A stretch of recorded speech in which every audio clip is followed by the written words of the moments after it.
विधि 22 साल की लंबी होती थी, जिसका अपनी दादी के अलावा दुनिया में कोई नहीं था। अचानक एक दिन दादी की मौत हो गई। विधि अब दुनिया में बिल्कुल अकेली रह गई थी। उसके बॉयफ्रेंड सनी के अलावा अब उसका इस दुनिया में कोई सहारा नहीं था।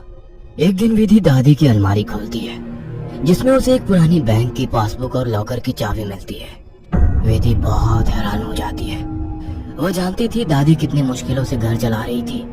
फिर ऐसे में उनके पास से मिली ये लॉकर की चाबी देखकर विधि के मन में सवालों की झड़ी लग गई थी। ऐसा क्या है उस लॉकर में जिसके बारे में दादी ने उसे आज तक नहीं बताया? सवाल बहुत सारे थे जिनका जवाब ढूंढना था। दादी की डेथ सर्टिफिकेट लेकर जब वो बैंक पहुंची तो उसे दादी की लॉकर का एक्सेस मिल गया। उत्सुकतावश उसने लॉकर खोला तो उसमें सिर्फ उसे कुछ कागज दिखाई दिए। विधि कागज लेकर घर लौट आई। उन कागजों के मुताबिक मंथनपुर में एक बड़ी हवेली दादी के नाम थी। इतनी बड़ी हवेली है दादी के पास और हम सालों से इस 2 कमरे के किराए के मकान में जी रहे हैं। ऐसा क्यों किया दादी ने? खैर जो भी बात हो, अब तो ये हवेली मेरी है। मैं कल ही मंथनपुर के लिए निकलती हूँ।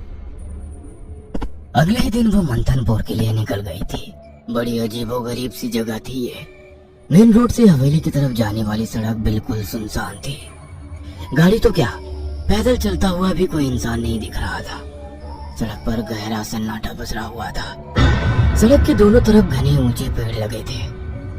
इतने पेड़ पौधे होने पर भी वहाँ किसी भी पक्षी का कलरव नहीं था। कोई जानवर नहीं। धीरे धीरे अंधेरा हो रहा था। सड़क किनारे लगे घने पेड़ अब जंगल की तरह दिखाई पड़ रहे थे। सड़क पर फैली खामोशी अब विधि को डरा रही थी। कुछ ही देर में वो पैदल चलते हुए हवेली तक पहुंच गई थी। हवेली काफी पुरानी दिखाई पड़ रही थी। ऐसा लगता था कि सालों से वहाँ किसी ने पैर ही नहीं रखा। हवेली के 500 मीटर के दायरे में गिने चुने ही मकान थे और जो थे वो भी खाली पड़े हुए थे। विधि के मन में कुछ अजीब सी उथल पुथल मची हुई थी। मेन गेट खोलकर वो हवेली के अंदर पहुंच गई। अंदर का नजारा देखकर वो दंग रह गई थी। पूरी हवेली जगमगा रही थी। अंदर महंगे फर्नीचर और सजावटी सामान देखकर विधि का मुंह खुला का खुला रह गया था। अरे वाह, ये हवेली तो बहुत वेल मेंटेन्ड है। लगता है यहाँ जरूर कोई रहता है। हेलो, कोई है? कोई है यहाँ? विधि पूरी हवेली में घूमकर वहाँ रहने वाले व्यक्ति को ढूंढ रही थी। ढूंढते ढूंढते वो हवेली के अंदर आकर देखने लगती है। तभी एक बूढ़ी औरत ना जाने कहां से विधि के सामने आ जाती है। बूढ़ी के चेहरे पर गहरी झुर्रियां थी और कमर झुकी हुई थी। काला लबादा पहने, आधा मुंह पल्लू में छिपाए। वो औरत बेहद डरावनी लग रही थी। आउच! डरा दिया आपने। क्यों आई हो यहाँ? लौट जाओ। मैं कहीं नहीं जाने वाली। ये मेरी हवेली है। बाय द वे, आप कौन? यहाँ कोई नहीं रह सकता। शैतान रहता है यहाँ। लौट जाओ। शैतान? Very funny. अच्छा, तो हवेली हड़पने के लिए ये स्टोरी बनाई है आपने? विधि कुछ कहने वाली होती है, तभी वो देखती है कि बूढ़ी औरत हवेली की ओर देखकर कुछ चकपक आ गई है और अपना चेहरा ढकते हुए वो अचानक ही अंधेरे में कहीं गायब हो जाती है। बड़ी अजीब औरत थी। कुछ स्ट्रेंज ही जगह है। विधि हवेली के अंदर आ जाती है और अपना फोन निकालकर सनी को कॉल लगाती है। हेलो सनी, तुम विश्वास नहीं करोगे, ये हवेली तो हमारी सोच से भी ज्यादा खूबसूरत है। तुम बस जल्दी यहाँ आ जाओ। हाँ, मैं आज रात को ही निकलता हूँ। सुबह मिलते हैं, बाय। अगले दिन सुबह सनी भी हवेली पहुँच गया था। अरे यार, कहाँ फंसा दिया विधि ने। अंदर जाने तक का रास्ता नहीं है। हर तरफ झाड़ियाँ, पेड़ पौधे। ऊपर से मुझे कहा कि मेरी सोच से भी ज्यादा खूबसूरत है हवेली। हवेली माय फुट। सनी बड़बड़ाता हुआ मेन गेट से अंदर जा रहा था। बाहर का कंपाउंड क्रॉस करने के बाद अब वो दरवाजे के सामने था। उसके नॉक करने से पहले ही दरवाजा खुद ब खुद खुल गया। सनी हैरान रह गया था। अंदर पहुंचकर उसने देखा हॉल में कोई भी नहीं है। विधि को पुकारते हुए वो अंदर बेडरूम की ओर बढ़ गया। बेडरूम के अंदर का नजारा देखकर सनी ने दांतों तले उंगलियां दबा ली। विधि अंदर बेड पर बैठी हुई थी। उसके लंबे बाल खुले हुए थे और उसके चेहरे को ढके हुए थे। बालों के बीच से उसकी लाल खून आंखें दिखाई पड़ रही थी। दोनों हाथ और पैरों की मदद से वो बेड पर ऐसे बैठी हुई थी मानो कोई जानवर हो। उसकी खूबसूरती गुलाबी त्वचा जगह जगह से कटी थी और सफेद पड़ गई थी। विधि को देखकर सनी जोर से चिल्लाया, विधि, ये क्या हो गया तुम्हें? सनी की बात सुनकर विधि ने डरावने अंदाज में गर्दन टेढ़ी की। अब उसके चेहरे पर से कुछ बाल हट गए थे। वह भयानक आवाज के साथ हंसने लगी।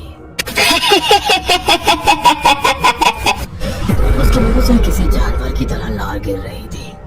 अचानक ही वह पूरी ताकत से चिल्लाई। विधि के बाल हवा में उड़ रहे थे और चेहरा चीखते हुए और भी भयानक होता जा रहा था। काले दांत और सफेद पड़ चुकी आंखें आकार में बड़ी होती जा रही थी। सनी के अंदर और देख पाने की ताकत नहीं बची थी। अपनी पूरी ताकत लगाकर वो कमरे से बाहर की तरफ भागा। बाहर हवेली के दरवाजे तक पहुंचा ही था कि विधि की दर्द से भरी आवाज सुनाई पड़ी। सनी, मुझे छोड़कर मत जाओ, मुझे बचा लो। सनी, ये मुझे नहीं छोड़ेगा। बहुत दर्द हो रहा है, बहुत दर्द हो रहा है। विधि जोर जोर से रो रही थी और सनी को रोकने के लिए बोल रही थी। विधि की ऐसी दर्द भरी आवाज सुनकर सनी तड़प उठा और दौड़कर उसके कमरे की तरफ वापस आ गया। ये सब क्या हो गया विधि? ये सब क्या हो गया? मैं क्या करूं, बोलो। बहुत भूख लगी है, तेरा खून पीना है। इतना कहकर विधि अजीब तरीके से मुस्कुराने लगती है और अपने हाथों और पैरों की मदद से जमीन पर रेंगते हुए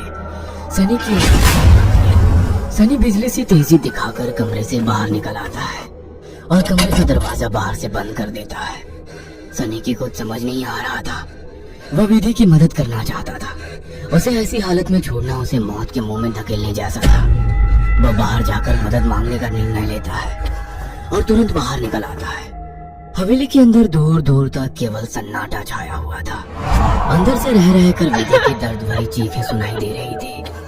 मदद की उम्मीद में सनी दौड़ते हुए आगे भागे जा रहा था।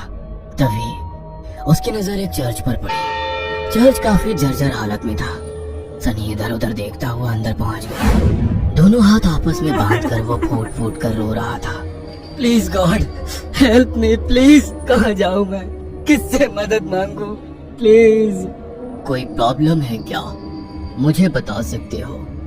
फादर की बात सुनकर सनी सारी बातें फादर को बता देता है। परेशान मत हो डियर, मैं तुम्हें हॉली वाटर दे रहा हूँ। जाकर अपनी गर्लफ्रेंड के ऊपर छिड़क देना। God bless. Sunny holy water लेकर हवेली लौट आया था। उसने विधि के रूम का दरवाजा खोला तो वो दीवारों पर चल रही थी। उसके मुंह से खून बह रहा था और वो जोर जोर से हंस रही थी। दरवाजा खोला देख उसने टेढ़ी सी नजर से सनी को देखा और दीवार से नीचे कूदकर उसकी ओर बढ़ने लगी। सही समय पर सनी ने हॉलिव के ऊपर छिड़क दिया। एक जोरदार चीख के साथ दूर जा गिरी और एक काला सा साया कमरे से बाहर की तरफ जाता हुआ दिखाई दिया। विधि, वो चला गया। तुम ठीक हो? हाँ, वो चला गया, लेकिन अब वो अकेला नहीं आएगा। वो बुढ़िया सही कहती थी, ये घर नहीं शैतान का बसेरा है। यहाँ एक नहीं 5 शैतानी ताकत है। जल्दी चलो विधि, हम यहाँ से दूर निकल जाएंगे। सनी विधि को सहारा देकर ले जाने लगता है। तभी विधि की आंखें पलट जाती है और वो सनी को दूर धकेल देती है। सनी जाकर दीवार में टकरा जाता है। तभी फादर वहाँ आ जाते हैं। मैं जानता था यहाँ एक नहीं बल्कि कई शैतान हैं जो तुम्हें नुकसान पहुँचाने की कोशिश जरूर करेंगे। तुम्हारी दोस्त पोजेस्ड है, ये आसानी से उसका शरीर नहीं छोड़ेंगे। मुझे ही कुछ करना होगा। फादर हॉली वाटर को विधि पर छिड़कते हैं जिससे कुछ पल के लिए शैतान कमजोर हो जाता है। उसी समय वे दोनों उसे बेड से बांध देते हैं। उसके बाद फादर प्रेयर बोलने लगते हैं और वाटर की कुछ बूंदें उसके ऊपर गिराने लगते हैं। विधि पूरी ताकत लगाकर चीख रही थी। फिर कुछ देर बाद अचानक उसने चीखना बंद कर दिया। भयंकर सी आवाज में उसने कहा, ये मेरा शिकार है, तुझे क्या लगता है इसे बचा लेगा? इसके बाद विधि ने झटके से अपने दोनों हाथों पर बंधी रस्सी को खींच कर लिया और अपने हाथों और पैरों को उल्टी दिशा में मोड़ने लगी। कट कट की आवाज के साथ उसकी हड्डियों के टूटने की आवाज आ रही थी। विधि की दिल को चीरती चीखों को सुनकर सनी की आंखों से भी आंसू बह रहे थे। फादर ने वाटर छिड़कते हुए विधि के चारों ओर एक गोला बना दिया। अब वो उस गोले से बाहर नहीं आ पा रही थी। फादर लगातार प्रेयर कर रहे थे। अचानक कड़ाक की आवाज आई और विधि की गर्दन पीछे की तरफ घूम गई। विधि का शरीर बेताल होकर जमीन पर गिर गया। सनी पागलों की तरह विधि विधि चिल्ला रहा था। फादर के लिए इस समय सनी की जान बचाना जरूरी था, इसलिए वे उसे घसीटते हुए हवेली से बाहर ले आए और दरवाजे पर वाटर छिड़क कर वहां से बाहर आ गए। सनी अभी भी जमीन पर सिर टिकाकर फूट फूट कर रो रहा था और फादर की आंखों में विधि को ना बचा पाने की तकलीफ साफ दिखाई दे रही थी। अगर आपको हमारी ये कहानी पसंद आई हो